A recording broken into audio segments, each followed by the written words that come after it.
Good morning. Welcome to Planet Mojo. Today's the day I finally get to plant the annual wildflowers.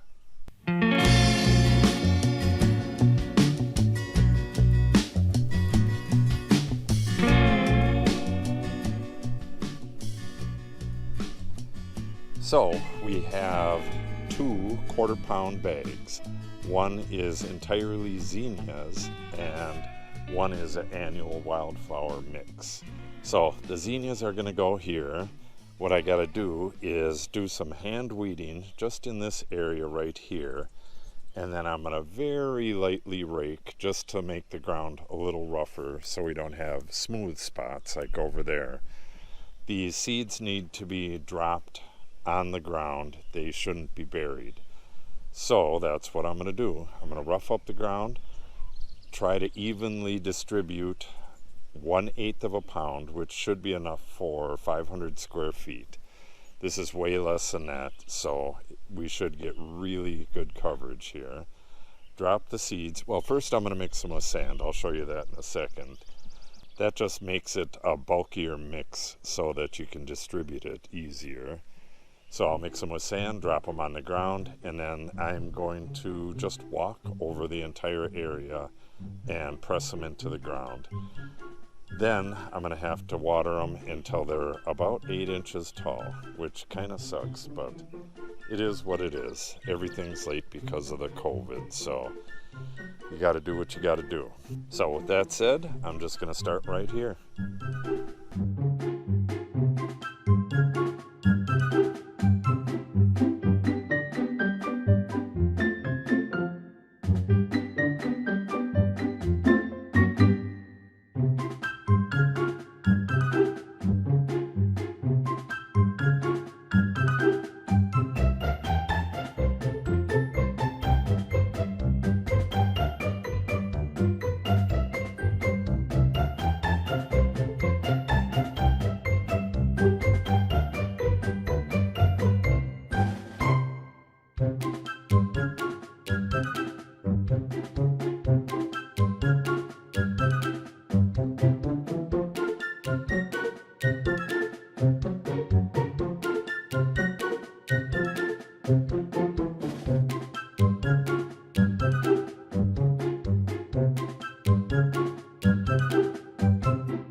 Okay, hopefully the wind isn't going to mess me up again, which it just did.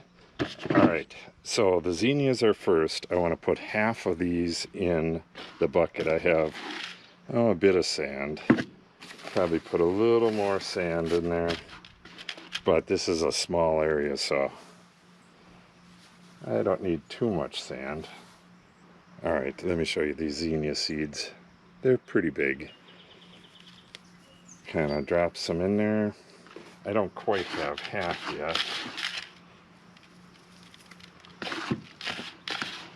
Yeah, these I probably could have just dropped these directly on the ground without mixing them, but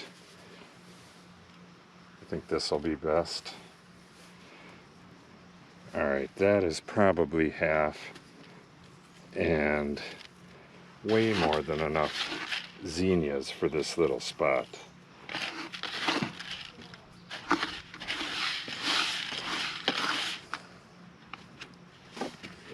Okay, hopefully you can see that.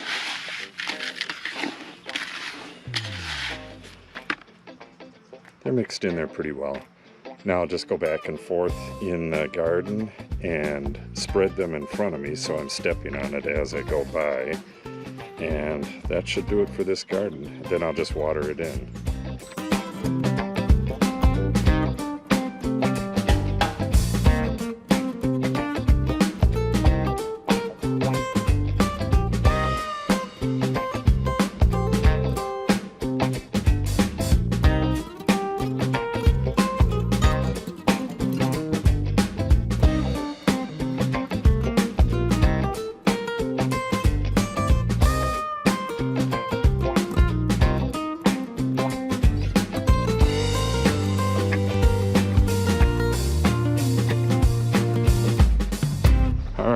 that's one done. Yeah, with this being planted on the side of a hill, it's pretty important to step that stuff in. That's what I did last. And when you're watering it, to make sure that you don't cause erosion, just water it enough to get it nice and soaked. So I'll come back a couple times today. I want to get water real nice and deep in there so that this stuff stays as damp as possible for as long as possible. Once these zinnias start popping up, which won't be long, then it's less important. But until they sprout, I'm going to have to water at least 3 times a day. Which sucks, but it is what it is. Alright, now I'm going to mix the zinnia seeds with the annual wildflowers, which also has zinnia in it, so we're going to be real zinnia rich. I'll give you a close-up of those seeds as well. I'm going to mix those two together in a little bowl and then put a little bit of sand, a little bit of seed until, I'm probably going to want 3/4 of this container full. So let's get these mixed up and then I'm going to go have lunch and then come back and seed the entire ditch. Alright, zinnia seeds first. And I'll put maybe 1/4 of them in there. Yeah, that is a lot of seeds already. I mean, the seed count for this stuff is in the thousands, so here, let me show you this in my hand. Some of these are a good deal smaller.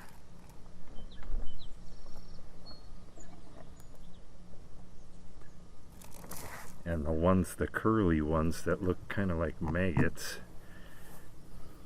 those are seeds too. They're just goofy looking seeds.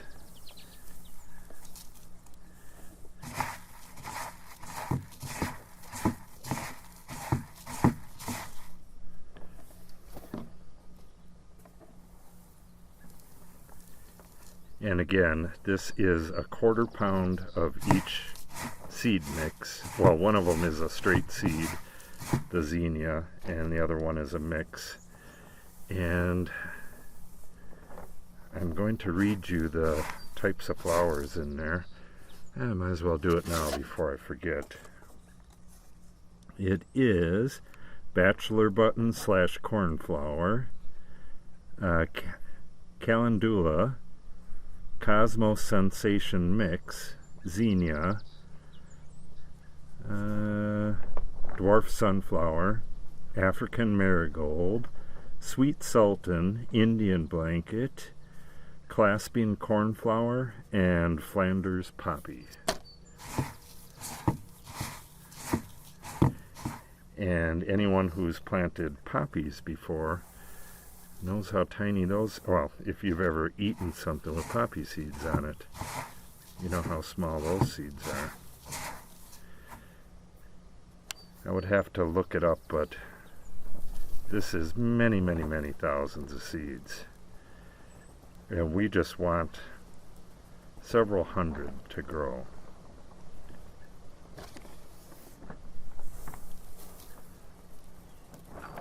All right.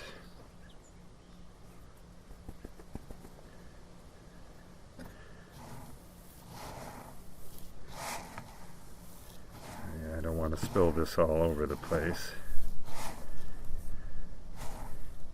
All right, let's get this mixed up.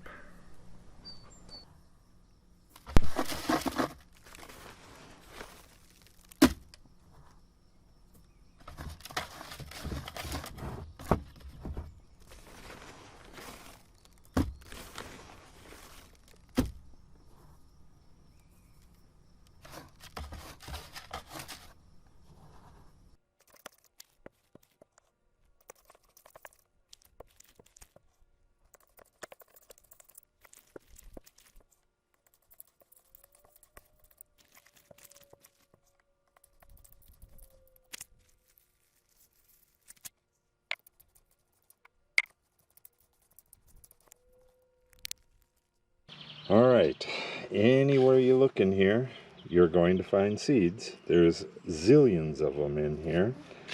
So there's going to be great coverage. I'm just going to try to toss it as lightly as I can, work my way down to the other end, and then come back tossing again, and then again step the stuff in, and then again water, and then I'll water this again, and that will be it for the ditch gardens and stuff. That'll be it for almost everything.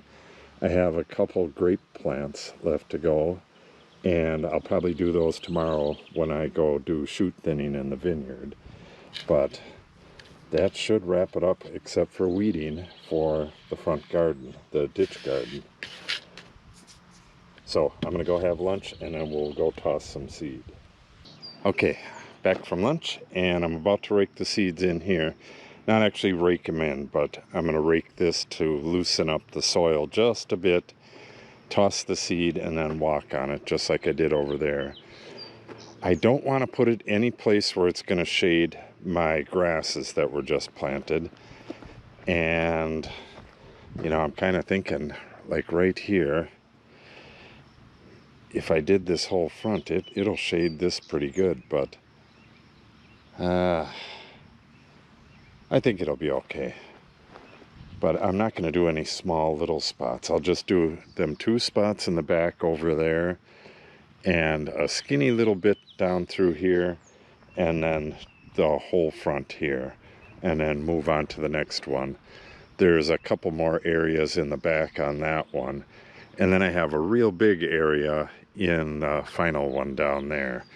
With any luck, this is not going to take all that long, maybe an hour or 2, and then I'll have to water, like I said, at least 3 times a day, but Cindy can water as well. So with both of us watering, maybe it'll be like 5 times a day, and that should do it until the plants are a good 8 inches, and then we can just leave them alone. Towards the end of summer, a lot of the plants in here will be 5 to 6 feet tall, so, and it'll bulge out into the road, and it'll bulge that way so much that you can't really even walk on that trail back there. Hard to imagine that, but it happens pretty quick. But it's never going to happen until the seeds get in the ground, so let's get moving on this.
Okay, everything's raked up. Now I just got to grab my bucket o' seeds and walk up and down this and toss seed and step it in until I'm completely out of seed. It really doesn't take long to go through all this seed. Probably have to walk down and back, and then it'll probably be gone by then. So let's get started.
So this is the first time I've watered any of the mulch stuff except for the very first chunk there. So some of this stuff got fairly dry, but it's still way cooler than it was before. So looks like all these grasses are doing just fine.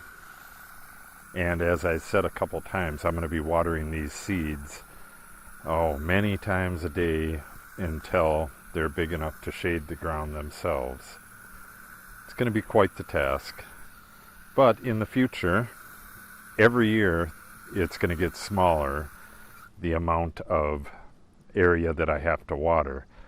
When this gets to its final form, I'll just be scratching seeds in between existing plants. Kind of like over there, where all the plants are already there, and then when they're only about that big, I'm going to be scratching seeds in, and then they'll both come up together. And then every year I can switch the kind of annuals that I'm planting, stuff like that. Give it some interest. And here and there I'll have to weed. The big thing is not to let like pigweed or something like that go to seed. Once the seed bank of weeds is gone, there won't be all that many weeds to deal with. At least that's my hope. There was way less last year, and I've killed everything along that bank most of last year and all of this year. So there's not a whole lot of weed seeds there, but I'll still have to watch it, and at a bare minimum, take off the seed heads of any weeds or weed grasses. I have to hook another hose up to this. Now I got to get way over there. So I'm going to need another 100-foot hose here. Yeah, this is definitely going to be a pain. But it'll start looking very, very gorgeous within, I'd say, 3 weeks. Seems like a long time, but it'll be here in no time. So, if you want to keep up with this stuff, make sure you subscribe and click on the update icon. If you have any questions or comments, make sure you put them in the comment section below. I generally answer them all. And if you give the video a thumbs up and or share it, it helps the channel out greatly. Thanks for watching, and have a great day.